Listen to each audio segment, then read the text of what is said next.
بسم الله الرحمن الرحيم ألف لام ميم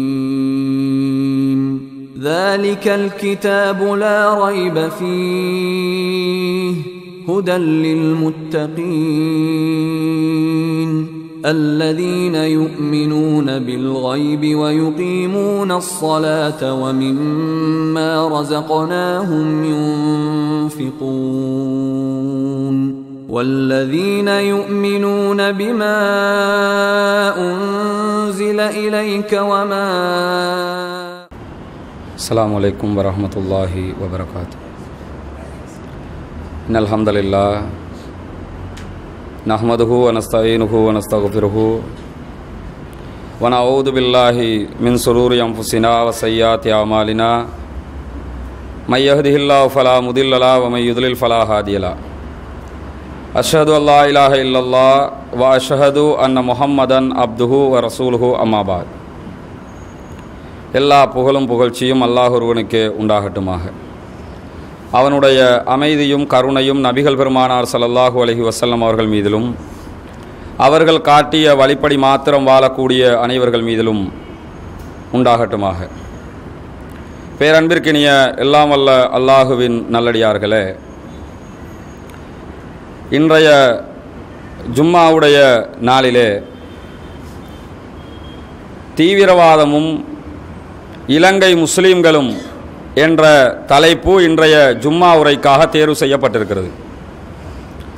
இந்த தலைப்பு தேர்வு செய்யப்பட்டதற்குரிய காரணம் பெரும்பாலும் இந்த கால சூழ்நிலையில் இலங்கையில் இருக்கிற அத்தனை முஸ்லீம்களுக்கும் தெளிவான ஒரு காரணமாக இருக்கிறது.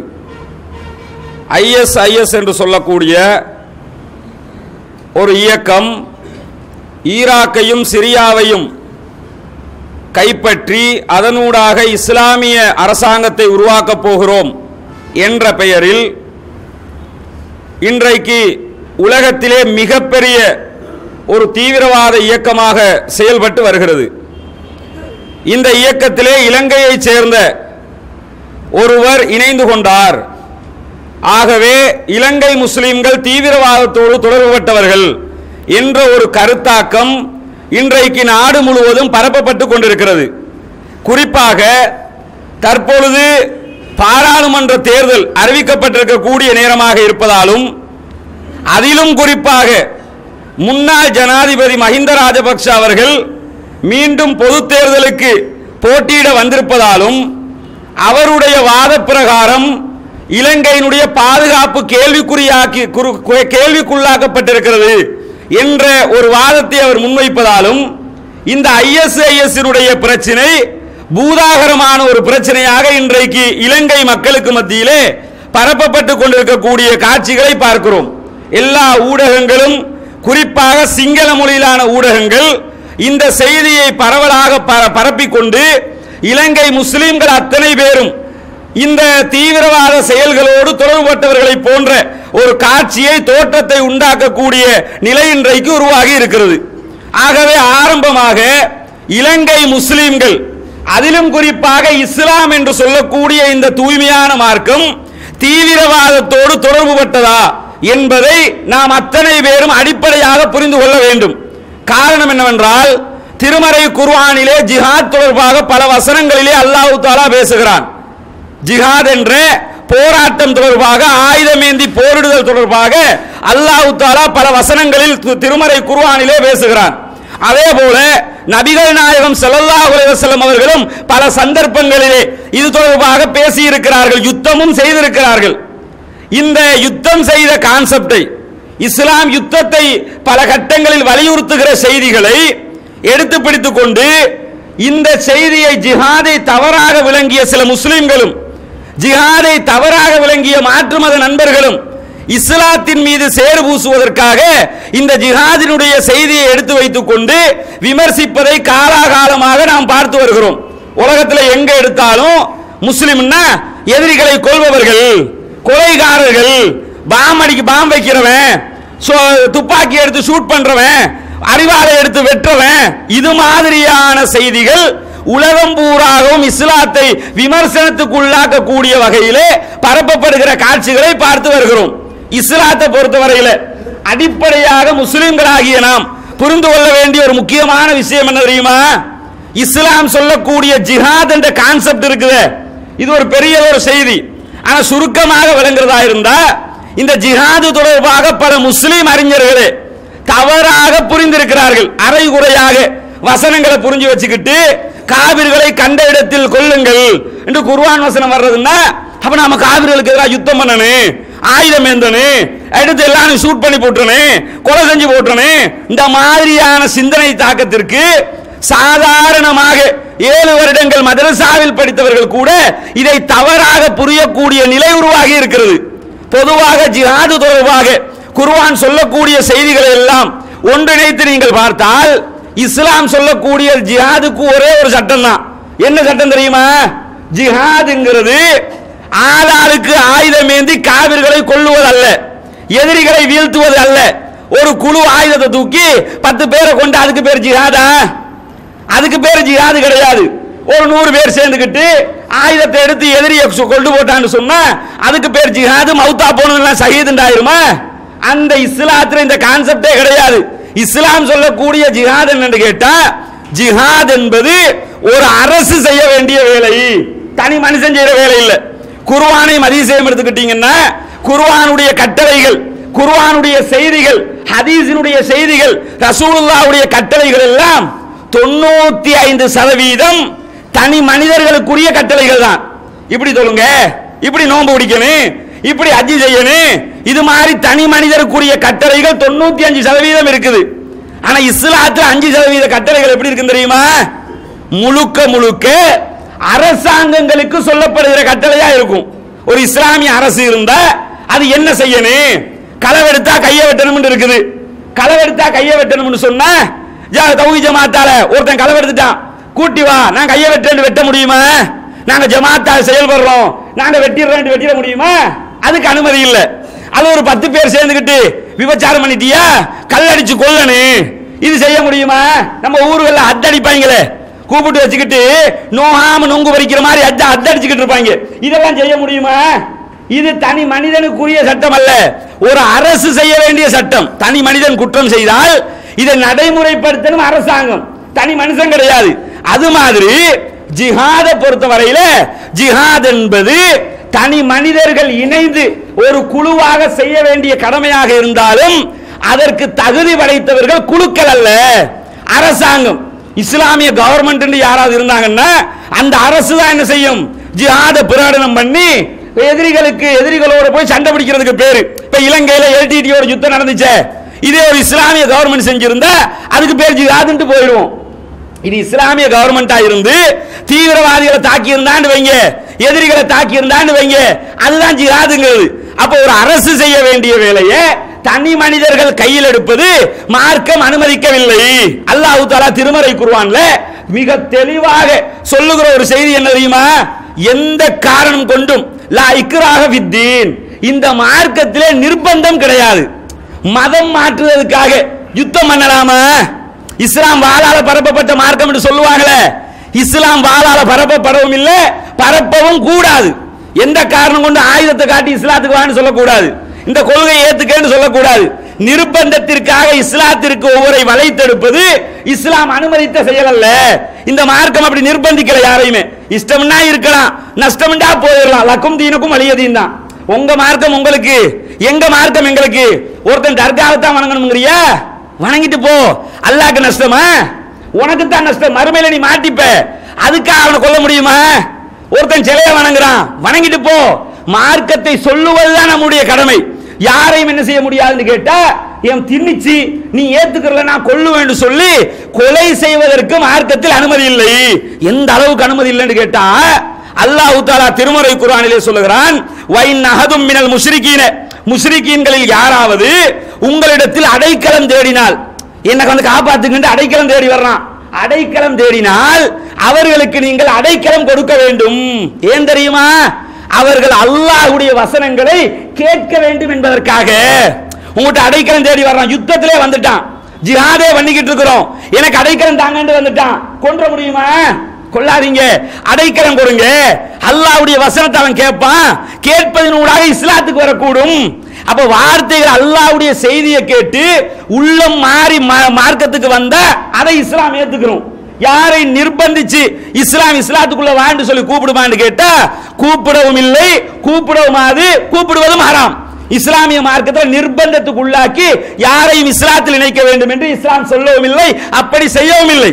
இன்னைக்கு லட்சம் பேர் இஸ்லாத்துக்குள்ள வர்றானே, இவங்க எல்லாருமே யாராவது கத்தியை காட்டி தான் இஸ்லாத்துக்குள்ள எடுத்தாங்களா? துப்பாக்கியை காட்டி இஸ்லாத்துக்குள்ள எடுத்தோமா? யாரும் துப்பாக்கியை காட்டவும் இல்லை, கத்தியை காட்டவும் இல்லை, யாரையும் மிரட்டவும் இல்லை. அவன் குர்ஆனை படிக்கிறான், இஸ்லாத்தை படிக்கிறான், இஸ்லாத்துக்குள்ள நுழைகிறான்.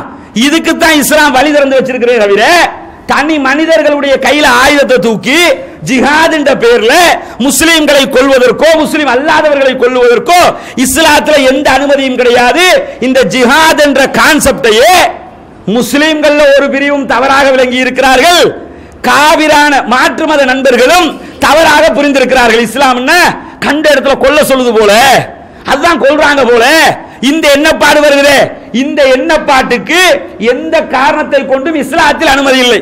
ஒரு செய்தி இடம்பெறுகிறது, சில உலமாக்கள் என்ன செய்யறாங்கன்னு கேட்டா ஹதீஸ்களை தவறாக விளங்கிக் கொண்டு சில சட்டங்களை உருவாக்குகிறார்கள். உதாரணத்துக்கு சஹீஹுல் புகாரியில இடம்பெறக்கூடிய ஒரு ஹதீஸ், மன் பத்தல தீனஹு ஃபக்துலுஹு, யார் தன்னுடைய மார்க்கத்தை மாற்றுகிறானோ அவனை கொலை செய்யுங்கள் என்று ரசூலுல்லாஹ் சொன்னார்கள் அப்படின்னு சொல்லி என்ன செய்வாங்க தெரியுமா?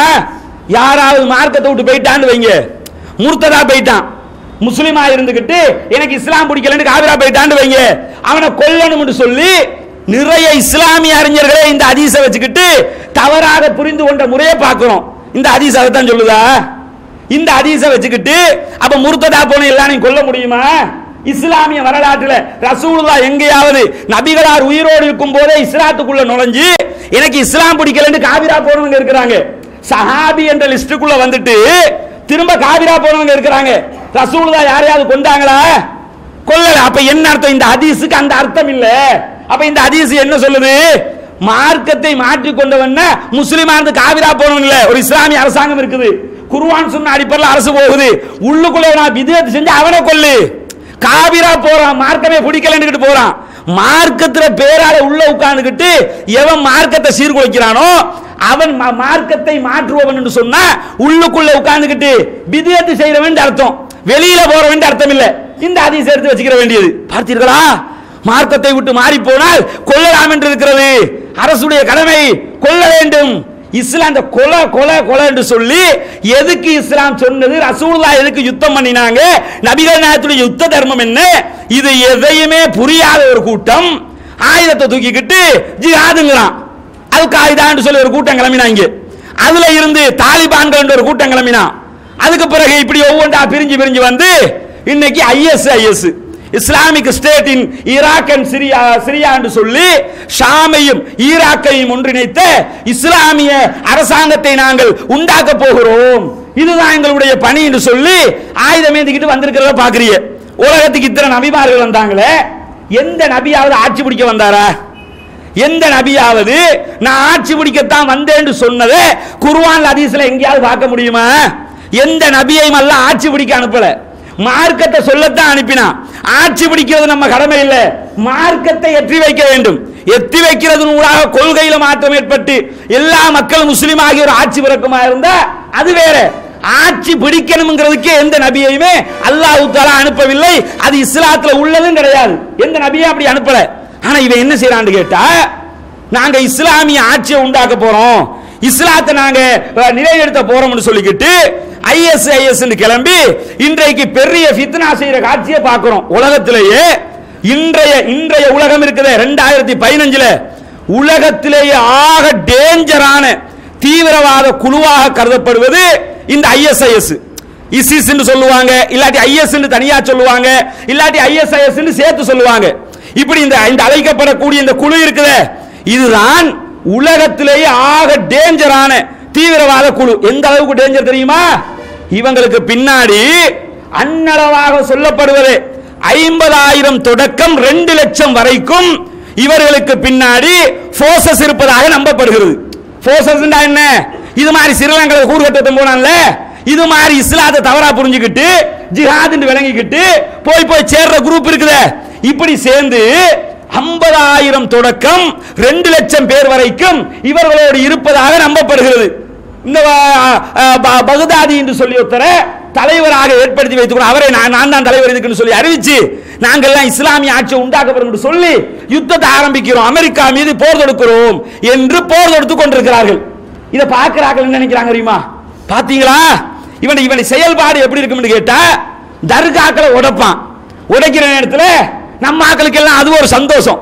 பாத்தீங்களா தர்காக்களை உடைக்கிறான்ல, இவன் குர்ஆன் சுன்னா நிலைநாட்ட போறான் போல அப்படின்னு நினைக்கிறாங்க. பாத்தீங்களா ஷிர்க்குக்கு எதிராக போராடுறான். முதலில் ஒன்றை புரிந்து கொள்ளுங்கள், இந்த ஐஎஸ் என்கிற இயக்கம் இஸ்லாமிய கடப்பாட்டின் கீழ் உருவாக்கப்பட்ட இயக்கமே இல்லை. இவர்களுடைய முழு பின்னணியும் அமெரிக்காவும் இஸ்ரேலும். கடந்த வாரம் டைம்ஸ் பத்திரிகை, அமெரிக்காவுடைய டைம்ஸ் பத்திரிகை ஒரு மேகசின் ஃபுல்லா இணையதளத்தில் நீங்க பார்க்கலாம், டைம்ஸ் பேப்பர் எடுத்து பாருங்க, ஒரு மேகசின் பூரா என்ன செஞ்சிருக்கான்னு கேட்டா இந்த ஐஎஸ்ஐஎஸ் உடைய பின்னணியை பட்டியா கிழிச்சு போட்டுருக்கான். இவன் யாரு? அமெரிக்கா ஏன் இவனை தாக்காம இருக்குது? அசாத் ஏன் இவங்களுக்கு மேல போர் தொடுக்காம இருக்காரு? அசாத் சிரியாவுடைய அதிபர் இருக்காரு, அவர் நினைச்சிருந்தா குண்டு மாதிரி ஒரு பெரிய கொடிய ஆயுதத்தை போட்டு மக்களை கொண்டவனா இல்லையா? அவன் ஏன் போர் தொடுக்காம இருக்கிறான்? இப்ப என்ன அர்த்தம் கேட்டா, இஸ்லாத்தினுடைய வளர்ச்சிங்கிறது ஷியாவால வரலாறு. ஷியாவால வளர்ந்து வருமா? வளர்ந்து வராது. கபர் வணக்கத்தால வளருமா? வளராது. கபர் வணக்கத்தை ஒருத்தன் பாக்குறான், ஓ நல்ல இஸ்லாம் சூப்பர் போல, இந்த இஸ்லாத்துக்குள்ள வந்துருவானா? வரமாட்டான். என்ன நினைப்பான்? நாம நிக்க வச்சிருக்கோம், இவங்க படுக்க வச்சிருக்காங்க, வரமாட்டான். இஸ்லாம் எப்ப கவரப்படும் என்று கேட்டா, குர்ஆன் சுன்னா என்றால் தான் கவரப்படும். அமெரிக்காவுக்கும் அதனுடைய நேச நாடுகளுக்கும் என்ன தேவை தெரியுமா? இஸ்லாத்தை அழிப்பதற்கும் மத்திய கிழக்கில் நிரந்தரமான ஒரு யுத்தத்தை உண்டாக்குவதற்கும் இது மாதிரி ஒரு கூட்டம் தேவைப்பட்டுச்சு. இஸ்லாத்தை அழிக்கணும்னா இந்த சுன்னி முஸ்லிம்களுடைய பேர்ல, சுன்னி அல்லது சன்னி முஸ்லிம் சொல்லுவாங்கல்ல, சுன்னா பேசக்கூடிய முஸ்லிம்களுடைய பேர்லயே ஒரு கூட்டத்தை உண்டாக்கணும். அந்த பேர்ல ஒரு கூட்டத்தை உருவாக்கி இந்த தர்கா உடைக்கிற மாதிரி ஷிர்க்குக்கு எதிராக போராடுற மாதிரி இப்படி காட்டி ஆரம்பத்தில் அப்படி வந்துச்சா, பிறகு என்ன செஞ்சா, கழுத்தை வெட்டு, நெருப்புல போட்டு எரிச்சிரு, இது மாதிரி காட்சியில காட்டும் போது பார்க்கிறவன் நினைப்பான், என்னடா இது ஒரு இஸ்லாமா? முஸ்லிம்கள் இப்படி இருக்கிறாங்களே, இந்த மார்க்கத்துக்குள்ள நாங்க வரலாமா? மார்க்கத்தை விட்டு மாற்று மதத்தவர்கள் நுழைவதை விட்டு தடுப்பதற்காக உருவாக்கப்பட்ட ஒரு தீவிரவாத குழு. நான் என்ன கேட்கிறேன்னு கேட்டா, சத்தாம் ஹுசைனையே உள்ள பூந்து அடிச்சியா இல்லையா? அமெரிக்க ராணுவம் சத்தாம் ஹுசைனை அடிச்சு துவம்சம் பண்ணினானா இல்லையா? ஆப்கானிஸ்தான் அடிச்சானா இல்லையா? ஒசாமா பின் லேடனுக்கு அவனுடைய படை தாலிபான்களுக்கு அடிச்சீங்களா இல்லையா? இவ்வளவு பேருக்கு தாக்குதல் நடத்திய அமெரிக்காவால ஒரு ஐஎஸ்ஐஎஸ் அடிக்க முடியாது நினைக்கிறீங்களா? இன்றைய உலகத்தில் அமெரிக்காவோடு போர் தொடுக்கிற அளவுல எந்த நாடும் கிடையாது, சைனா உட்பட. ஒரு யுத்தம் வந்து சைனாவுக்கும் அமெரிக்காவுக்கும் யுத்தம் ஏற்பட்டா கூட அமெரிக்கா தான் ஜெயிப்பான். அந்த அளவுக்கு ஆயுத பலம் படைத்தவர்கள் ஏன் இந்த குழுவை தாக்க முடியாம இருக்குது? இன்னொரு ஆச்சரியம் என்ன தெரியுமா? திடீரென்று ஒரு 2014 உருவாகின ஒரு அமைப்பு, அது எப்படி நீங்க இப்படி போய் சேர்றவங்க எல்லாம் நவீன ரக ஆயுதங்களை எப்படி பயன்படுத்த முடியும்? இந்த சந்தேகங்கள் எழக்கூடாதா? முஸ்லிம் நம்புறமே, இவனை முஸ்லிம் நம்புறதுக்கு முன்னாடி என்ன சந்தேகம் வரணும்? நவீன ரக ஆயுதங்கள், சாதாரண மெஷின் கன் கிடையாது, ஹெலிகாப்டர் ஓட்டி காட்டுறான். சாதாரணமா போராடுறவன் சுட்டு வீழ்த்துறாங்க, அதுல ஏறி வேக் பண்ணி காட்டுறான். மத்த கனரக ஆயுதங்கள் எல்லாம் சாதாரணமாக இயக்கி காட்டக்கூடிய காட்சியை பார்க்கிறோம். அப்ப இதுல இருந்து என்ன விளங்குது? அமெரிக்காவினுடைய ஆயுதங்களை அசால்ட்டாக யூஸ் பண்ண முடியும் என்று சொன்னா கண்டிப்பாக இவர்கள் அமெரிக்காவினுடைய அதனுடைய நேச நாடுகளுடையவும் பயிற்சி பெற்றவர்களாக மாத்திரம்தான் இருக்க முடியும். அல் காய்தா இருந்துச்சு, எவ்வளவு பலம் மிக்க ஒரு அமைப்பாக, தீவிரவாத அமைப்பாக இருந்தது. அவங்களால தாக்குப்பிடிக்க முடிஞ்சதா? நவீன ஆயுதங்களை யூஸ் பண்ணதை பாத்தீங்களா? இல்ல. தாலிபான்கள் மாணவர் அமைப்பு அல் காய்தாவினுடைய நவீன ரக ஆயுதங்களை யூஸ் பண்ணதை பாத்தீங்களா? இல்ல. ரஷ்யாவுக்கு எதிராக செச்சனியாவில் போராடுறாங்களே, யூஸ் பண்ணாங்களா? இப்படி எத்தனை இயக்கத்தை, அல் ஷபாப் இருக்குது, இப்படி போகோ ஹராம் இருக்குது, எந்த இயக்கத்தை நீங்க எடுத்தாலும் எல்லாரையும் விட பவர்ஃபுல்லாக இருக்கக்கூடிய ஒரு இயக்கமாக இவங்க இருக்கிறாங்கன்னா இவங்களோட பின்னணி இஸ்லாம் அல்ல, இஸ்ரேல் தான் இவர்களுடைய பின்னணி. இதை விளங்காம என்ன செய்யறாங்கன்னு கேட்டா, ஷூட் பண்றானா? இந்த இளமை கொதிப்பு, அந்த கொதிப்புல என்ன செய்யறதுன்னு கேட்டா சூப்பர் இயக்கம் போல, நாமளும் சேர்ந்துடலாம் போல, இஸ்லாமிய ஆட்சியை கொண்டு வந்துருவான் போல என்று சொல்லி அதுக்காக போய் சேர்ந்து அவர்களோடு நாசமாகக்கூடிய காட்சியை பார்க்கிறோம். குறிப்பாக எந்த அளவுக்கு கேட்டா, லண்டன்ல இருந்து வெளிவரக்கூடிய ஒரு டெய்லி பேப்பர், அரபி பேப்பர், அஷருக்குல் அஸ்வத் என்று சொல்லக்கூடிய ஒரு அரபி பேப்பர். இந்த அரபி பத்திரிகையில லண்டனை சேர்ந்த உலமாக்கல் குழு என்ன சொல்றாங்க தெரியுமா? எடுத்துக்காட்டுக்காக சொல்றேன். இந்த IS என்பது ஷைத்தானிகளின் படை, முஸ்லிம்கள் கிடையாது. திருமறை குர்ஆனுடைய 5வது அத்தியாயம் 33வது வசன பிரகாரம் இவர்களை மாறுகை வெட்ட வேண்டும், இவர்களை நாடு கடத்த வேண்டும், இவர்களுக்கு மரண தண்டனை விதிக்க வேண்டும் என்று சொல்லி லண்டன்ல இருந்து வெளிவரக்கூடிய ஒரு பத்திரிகையில லண்டன் உலமாக்கள் எல்லாம் சேர்ந்து என்ன செய்றாங்க, இதுக்கு சொல்றாங்க. இவருடைய நடவடிக்கை அப்படி இருக்குது. இவன் எதிரியை மட்டும் கொள்ளலங்க, இவன் இஸ்லாத்திர வட்டத்துக்குள்ள இல்லன்னு எதை வச்சு சொல்றோம் தெரியுமா? இவன் வெறுமனை எதிரியை மட்டும், காபிரை மட்டும் கொள்ளல, மாற்று மத மக்களை மட்டும் கொள்ளல, முஸ்லிம்களையே கொலை செய்கிறார்கள். இந்த ISIS இருக்குது. டிசம்பர் மாதம் 24ஆம் தேதி, கடந்த வருடம் டிசம்பர் மாதம் 24ஆம் தேதி ஜோர்தானுடைய ஒரு விமானம் ஈராக்கினுடைய எல்லைக்குள்ள போய் விழுந்துச்சு. ஒரு சிறிய ரக விமானம் உண்டு, ஈராக்கினுடைய எல்லைக்குள்ள சுட்டு வீழ்த்துறாங்க. வீழ்த்தின அந்த விமானத்துக்குள்ள விமானியாக இருந்தவர் யாருன்னு கேட்டா, முஆத் அல் கசாசியா என்று சொல்லக்கூடிய 27 வயது நிரம்பிய ஒரு இளைஞன். முஆத் கசாசியா என்று சொல்லக்கூடிய ஒரு முஸ்லிம் இளைஞன். இவர் யார் தெரியுமா? திருமறை குர்ஆனம் பாடம் பண்ணிய ஒரு ஹாஃபிஸ், சிறப்பான ஒரு காரி. இவரை கைது பண்ணி வச்சுக்கிட்டு என்ன சொன்னான் தெரியுமா? ஜோர்தான்ல புடிச்சு வச்சிருக்கிற ISIS முத்துப்பேரை ரிலீஸ் பண்ணு, அப்பதான் இவனை விடுவோம் அப்படின்றாங்க. ஜோர்தான் அரசு இதுக்கு மடியல, விட மாட்டோம்னு புடிச்சுக்கிட்டு நின்றாங்க. அதனால என்ன செஞ்சாங்கன்னு கேட்டா, முஸ்லிம் என்றும் பார்க்காமல், ஒரு மனிதன் என்றும் பார்க்காமல், திருமறை குர்ஆனை மனப்பாடம் செய்த ஒரு ஹாஃபிஸ் என்றும் பார்க்காமல், இரும்பு கூட்டுக்குள்ள வச்சு நெருப்ப மூட்டி கதற கதற நெருப்பிலே இவனை எரித்தார்களே. யூடியூப்ல இந்த வீடியோ வேற ஏத்தி விட்டாங்க, செஞ்சு போட்டு வீடியோ வேற ஏத்தி விட்டு நாங்கள் தான் செய்தோம் என்று உரிமை வேறு கோருகிறார்கள். இது வேற யாராவது செஞ்சிருப்பாங்க இல்லையா? இப்படி நினைக்கிறதுக்கு அணுவளவும் சந்தேகப்பட தேவையில்லை. ஏன் தெரியுமா? நாங்கள் தான் செய்தோம் என்று சொல்லி அவர்களே உரிமையும் கோரினார்கள். நான் என்ன கேட்கிறேன்னா, நபிகள் பெருமானார் ஸல்லல்லாஹு அலைஹி வஸல்லம் அவர்கள் ஒரு யுத்த களத்திற்கு படையை நகர்த்தி கொண்டு செல்லுகிற நேரத்தில் சஹாபாக்களிடத்தில் 2 நபர்களை குறித்து சொல்கிறார்கள். இந்த இருவரும் உங்கள் கைகளில் கிடைத்தால் இவர்களை நெருப்பில் போட்டு கொலை செய்யுங்கள் அப்படிங்கிறாங்களாம். சொல்லி கொஞ்ச நேரத்தில் ரசூலுல்லாஹ் திருப்பி என்ன சொல்றாங்கன்னு கேட்டா, நபித்தோழர்களை பார்த்து சொல்கிறார்கள், இல்லை, லா துஅஸபு பி அஸாபில்லாஹ், அல்லாஹ்வுடைய அஸாபை கொண்டு நீங்கள் யாரையும் அஸாபு செய்து விட வேண்டாம். நெருப்பால தண்டிக்கிற அதிகாரம் அல்லாஹ்க்கு தான் இருக்குது. ஆகவே அவங்களை கொலை செஞ்சிருங்க, நெருப்புல போட்டு கொல்ல வேணாங்கிறாங்க. நெருப்புல போட்டு கொள்வது இஸ்லாத்தினுடைய பண்பல்ல, முஸ்லிம்களுடைய பண்பல்ல இருக்கும்போது ஒரு மனிதனை போட்டு கதற கதற நெருப்புல கொள்றவன் எப்படி இஸ்லாமிய வட்டத்துக்குள்ள இருப்பான்? இப்ப அந்த உலமாக்கள் சொன்னது சரியா இருக்குதா? இவன் சாத்தானுடைய படையிட்டு விளங்குதா? அது மட்டும் இல்ல, பாக்குறீங்க 40, 45, 50, 55 சொல்லி மக்கள் அழைச்சு கொண்டு வந்து வரிசையா நிறுத்த வச்சு ஆளுக்கு ஒரு கத்திய வச்சு கழுத்தறுத்து கொள்றான். இஸ்லாத்தை உண்டா? ரசூலுல்லாஹ் இதை செஞ்சாங்களா? இப்படி ஒரு மார்க்கம் இஸ்லாம் காட்டி தருமா? இதை செய்யறானே, இது எப்படி இஸ்லாத்துக்குள்ள, இஸ்லாத்திர வட்டத்துக்குள்ள இது எப்படி உள்ள வரும்? யோசிக்க வேணாமா? இவர்கள் முஸ்லிம்கள் என்ற வட்டத்துக்குள்ளே வரமாட்டாங்க. இவர்களுக்கும் இஸ்லாத்துக்கும் எந்தவித சம்பந்தமும் இல்லை. இவர்களை முஸ்லிம்கள் என்று நம்பிக்கொண்டு நாம இவங்களுக்கு பின்னாடி போனோம் என்று சொல்லி சொன்ன இவன் செய்யறது இதனால சொர்க்கம் போயிட முடியுமா? போம். அப்ப என்ன விளங்கணும் கேட்டா, இந்த IS இஸ்லாத்திர பேர்ல இருந்தாலும் இவர்களுக்கும் இஸ்லாத்திற்கும் சம்பந்தம் இல்லை. இவர்கள் இஸ்லாத்தை அழிப்பதற்காக வந்தவர்கள், இஸ்லாத்தை வாழ வைப்பதற்காக வந்தவர்கள் அல்ல. இவர்கள் இஸ்லாத்தை விட்டு விரண்டோடியவர்கள். இவனுக்கு பின்னாடி போய் எவனாவது இணைஞ்சான்னு சொன்ன அவனு இதே கேஸுக்கு தான் போய் நிற்பான். இப்ப இலங்கையை சேர்ந்த நிலாம் முஹசின் என்று சொல்லக்கூடிய ஒருவர் போய் சேர்ந்தாராம். சேர்ந்து அங்க கொல்லப்பட்டாரு. ஆகவே இலங்கை முஸ்லிம்கள் தீவிரவாதத்திற்கு அடைக்கலம் கொடுக்கிறார்கள். உடனே சார இறங்கிட்டார். என்னது பார்த்தீர்களா? நாங்கள் அன்றைக்கே சொன்னோம், இங்கு யாரும் கேட்கவில்லை, நடந்து விட்டது. இன்னைக்கு நாங்க சொல்றோம். இவன் மட்டும் இல்ல, இதுக்கு பிறகு யாராவது அரெஸ்ட் பண்ணு. இப்ப உளவுத்துறை தேடிக்கிட்டு இருக்கிறான். அக்கு வேறு ஆணி வேறு பிரிச்சு மேஞ்சிட்டேங்கிறான். செய்தி எப்படி கிடைச்சதுன்னு சொல்லும் போது அபூ துஜானா என்று சொல்லக்கூடியவர் Facebookல பதிவு செய்திருக்கிறார் என்று சொல்கிறார்கள். நாங்கள் சொல்லுகிறோம், அபூ துஜானா என்பவனுடைய Facebook ஐடி அதே மாதிரி தேடு. அபூ துஜானா என்ற பெயர்ல இருப்பவன் இலங்கை முஸ்லிம் ஒருத்தன் கிடையாது. இந்த ஆள் மௌத்தா போன என்ற செய்தியை, மோசின் நிலாம் மௌத்தா போன என்ற செய்தியை பதிவேற்றியவர் அபூ துஜானா என்ற புனை பெயரில் இருக்கக்கூடிய ஒரு இலங்கையை சேர்ந்தவர். பின்னாடி அவன் பேருக்கு முன்னாடி சைலானி தான் இருக்குது. இவன் என்ன செய்யறான் கேட்டா லிங்க் எடுத்து போட்டுருமா. எப்படி போட்டான்? அபூ சுரைஹா சைலானி ரஹ்மத்துல்லாஹ் மரணித்து விட்டார் அப்படின்னு சொல்லி இவர் மௌத்தா போன செய்தி அவன் தான் போட்டான். அவன் போட்ட நேரத்தில் அதுல அவன் பிக்சரே போட்டு வச்சிருந்தான். அவன் யாருங்கிற போட்டோவையே அதுல போட்டு வச்சிருந்தான்.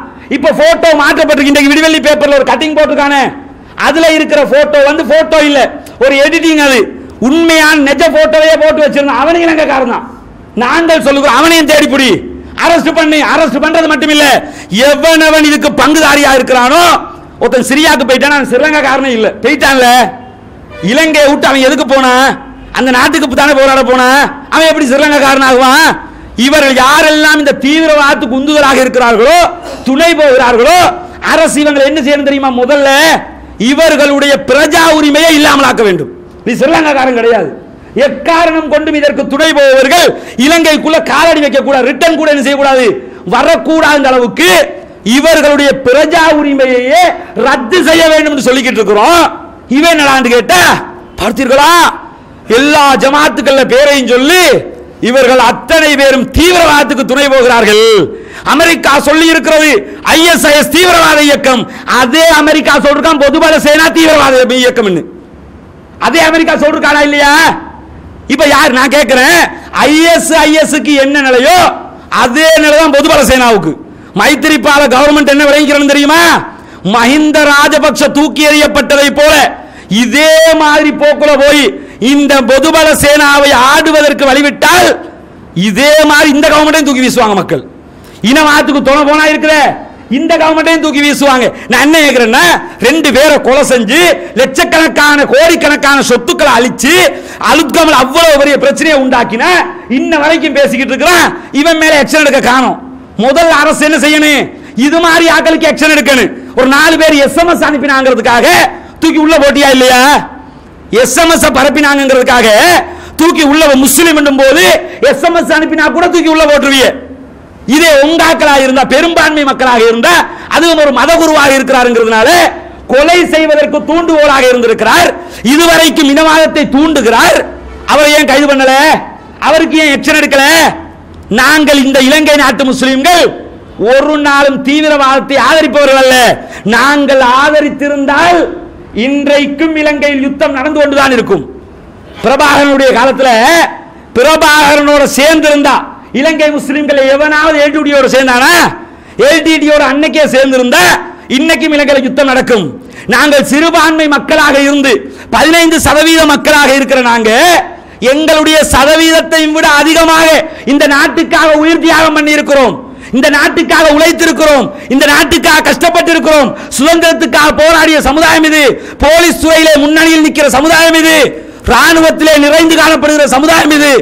ஆயிரக்கணக்கான முஸ்லிம்களை இராணுவத்திலே மரணித்திருக்கிறார்கள். இந்த இலங்கையில் நடந்த யுத்தத்தில், LTTக்கு எதிரான யுத்தத்தில் முஸ்லிம் படை வீரர்கள் மரணித்திருக்கிறார்கள். நாங்க தீவிரவாதத்துக்கு துணை போறவனா இருந்தா எதுக்கு நாட்டுக்காக போராட போறோம்? இலங்கையில் இன்றைக்கும் கொழும்பிலே காட்சி தருகிற பல கட்டிடங்கள் இலங்கை முஸ்லிம்கள் தாய் நாட்டுக்காக தாரை வார்த்த சொத்துக்கள். மியூசியம் வச்சிருக்கிறியே, யார் தந்தா? மும்தாஜ் மஹால் வச்சிருக்கிறியே, யார் தந்தா? எத்தனை கட்டிடங்கள் இன்னைக்கு அரசு அலுவலகங்கள், பல அலுவலகங்கள் கொழும்பிலே இயங்குகிறது. அனைத்தும் இலங்கை முஸ்லிம்கள் தாய் நாட்டுக்காக தங்களுடைய சொத்துக்களை விட்டு கொடுத்தார்கள். தாய் நாட்டுக்காக சொத்துக்களை விட்டு கொடுத்தவன தீவிரவாதி என்று சொல்றான். ஆனா குர்ஆனை அவமதிக்கிறான், தேசிய கொடியை அவமதிக்கிறான், நாட்டு சட்டத்தை அவமதிக்கிறான், முஸ்லிம்களை கொலை செய்யறான், இன்னும் இனவாதத்தை தூண்டுறான். இவனை கண்டிக்கிறதுக்கு துப்பு கிடையாது. இவனை அரெஸ்ட் பண்ணி உள்ள போறதுக்கு துப்பு கிடையாது. எங்களை பொறுத்தவரையில் இந்த தீவிரவாதத்துக்கு ஒரு முஸ்லிமும் அடிபணிய போவதில்லை. தீவிரவாதத்துக்கு எவனும் தொடர்புபட போவதும் இல்லை. தெளிவாக சொல்லுகிறோம். தீவிரவாதத்தோடு யாராவது தொடர்புபட்டு இருந்தா அரசு என்ன செய்யணும்? அவங்கள ஒரு நடிகா கைது பண்ணுங்க. கைது பண்றது மட்டுமில்ல, வெளிநாட்டுக்கு எவனாவது போய் சேர்ந்திருந்தான்னு சொன்னா இந்த 2 பேரை தவிர இருந்தா தேடி எடுங்க. தேடி எடுத்து அத்தனை பேரையும் கைது செய்யுங்கள். அவர்களுக்கு வேண்டிய தண்டனையை நாட்டு அரசு கொடுக்க முடியும். எந்த முஸ்லிமும் கவலைப்பட மாட்டான். நாங்க கவலைப்படுறதுக்கு நாங்க யாருமே தீவிரவாதத்திற்கு அடிமையானவர்களும் அல்ல, தீவிரவாதத்தை ஆதரிக்கக்கூடியவர்களும் அல்ல. அது மட்டுமல்ல, இதுல இந்த பிரச்சனை ஞானசார பேசும்போது அதுக்கு அந்த அசாத் சாலி ஒரு ரிப்ளை கொடுக்கிறாரு. அதையும் விளங்கிறோம்ல. அவன் என்ன சொல்றான்னு கேட்டா, நிறைய இயக்கங்களை பேரை சொல்லி இந்த இஸ்லாமிய அமைப்புகள் எல்லாம் தீவிரவாதத்துக்கு துணை போகிறது, இவங்களுக்கு காசு வருது வெளிநாட்டில இருந்து, இதையெல்லாம் பார்க்கணும் பிடிக்கணும் சொல்லி அவன் உளறான். இதுக்கு இவர் ரிப்ளை கொடுக்கிறாரு. என்ன ரிப்ளையா? நானும் சொல்லுகிறேன், அவங்க எல்லா இயக்கத்துல வர்ற காசு எங்க இருந்து வருது செக் பண்ணுங்க. எந்த தௌஹீத் இயக்கத்துக்கும் தீவிரவாதிகளிடம் பணம் வரவில்லை. எந்த தௌஹீத் இயக்கமும் இங்க தீவிரவாதம் செய்யவும் இல்லை. கிணறு கட்டுவான், பள்ளி கட்டுவான், விஞ்சு போனா ஒரு ஸ்கூலை கட்டுவான், இதை செய்வானே தவிர எந்த ஒரு தௌஹீத் அமைப்பும் இங்க தீவிரவாதத்தில் ஈடுபடவும் இல்லை. தீவிரவாதிகள்ட்ட பணம் எடுத்ததாக எந்த ஒரு ஆதாரமும் இல்லை. ஆனா அவன் சொல்லும் போது அழகா சொல்லிட்டான். பூனைக்குட்டியை வெளியே போட்டு தான் சொன்னான். ஞானசார சொல்லும் போது தெளிவா என்ன சொன்னா, இந்த இயக்கங்கள் எல்லாம் தீவிரவாதத்தோடு தொடர்பட்ட வஹாபிய இயக்கங்கள் என்று எனக்கு சொல்லி தந்தது அவன் ஞானசாரையே சொல்றான். எனக்கு சொல்லி தந்தது அசாத் சாலியினுடைய சகோதரர் ரியாஸ் சாலி. முந்தின நாள் பேசுற ஸ்பீச்ல சொல்றான். அண்ணன்காரன் காட்டி கொடுப்பான், தம்பி வந்து உட்கார்ந்துகிட்டு சிங்கம் மாதிரி கடிச்சு பாறான். இவங்க தான் பேசி போட்டு சொல்லுங்க. நான் கேட்கிறேன், அவனுக்கு தக்கியா கொள்கை எப்படிங்க தெரியும்? ஷியா காரன்ட்ட இருக்கிற தக்கியா கொள்கை, தக்கியா தக்கியா அல் தக்கியான்னு கத்துறானே, அவனுக்கு எப்படி தெரியும்? இந்த இஸ்லாமிய இயக்கங்கள் பேரெல்லாம் அவனுக்கு எப்படி தெரியும்? ஊர் பேர் தெரியாத இயக்கத்துல பேரெல்லாம் சொல்றானே எப்படி தெரியும்? அப்ப கூட ஒரு காட்டி கொடுக்கிற துரோகி இருக்கிறானுங்கிறது புரியுதா இல்லையா? சமூகத்தை காட்டி கொடுத்து வயிறு வளர்க்கக்கூடிய அயோக்கியர்கள் இந்த சமுதாயத்தில் இருக்கிறாங்க என்று புரியுதா இல்லையா? அது வேற யாரும் இல்லை, அவன் வெமிலிதான். அவனும் அவனுடைய சகோதரர்களும் தான். நீ காட்டி கொடுக்கிற மாதிரி காட்டி கொடு, நான் இங்க அறிக்கை விடுற மாதிரி அறிக்கை விடுறேன். தோண்டணுமா? நானும் சொல்கிறேன், எல்லா இஸ்லாமிய வரவு செலவு கணக்கையும் தோண்டி. நீ என்னடா சொல்றது? எவன் வந்து கேட்டாலும் கணக்குகளுக்கு காட்டுற அளவுல அவ்வளவு நாங்க டயரி மாதிரி வைக்கல, பாட புத்தகம் மாதிரி வச்சிருக்கிறோம். எவனும் வந்து பார்க்கலாம், எவனும் கேட்கலாம். ஆனா ஒண்ணு மட்டும் அரசு புரிஞ்சுக்கணும், அரசாங்கம் செய்ய வேண்டிய பல பணிகளை இந்த நாட்டிலே இந்த இயக்கங்கள் தான் செய்கிறது என்பதை உணர்ந்து கொள்ள வேண்டும். இந்த அரசாங்கத்துக்கு வெளிநாட்டில இருந்து காசு வருது, இந்த காசு வர்றதுக்கு காரணமே இந்த மக்கள் தான். சவுதி அரேபியா எதுக்கு காசு கொடுக்க போறான்? குவைத் எதுக்கு காசு கொடுக்க போறான்? முதல்ல நாம் என்ன புரியணும் கேட்டா, இந்த தீவிரவாத செயல்களில் இலங்கை முஸ்லிம்கள் ஆதரவு கொடுப்பவர்கள் அல்ல. அறகுறையா இந்த இஸ்லாத்தை புரிஞ்சவங்க, இந்த இவரை மாதிரி ஒருத்தர் ரெண்டு பேரு இஸ்லாத்தை புரியாமையும் புரிஞ்ச மாதிரி நடந்து கொண்டு என்ன செய்யறாங்கன்னு கேட்டா, அவங்களுடைய செயல்பாடுகளை பார்த்துக்கிட்டு அடிக்கிறான் புட்டிக்கிறான் தேடி எடுத்து எவனவனெல்லாம் தொழில்பட்டான் அவனுக்கு எல்லாம் ஆக்ஷன் எடுங்க. ஆனால் இதுக்காக இலங்கை முஸ்லிம்கள் ஒட்டுமொத்தமாக இருக்கிறவங்க தீவிரவாதத்துக்கு துணை போகக்கூடியவர்கள் என்று யாரெல்லாம் சொல்கிறார்களோ அவர்கள் இனவாதத்தை தூண்டக்கூடியவர்கள், அவர்களுக்கு எதிராகவும் அரசு நடவடிக்கை எடுக்க வேண்டும் என்று சொல்லி கேட்டுக்கொண்டு முடித்துக் கொள்கிறேன். வாஹர் தவானா அல்ஹம்துலில்லாஹி ரப்பில் ஆலமீன். அஸ்ஸலாமு அலைக்கும்.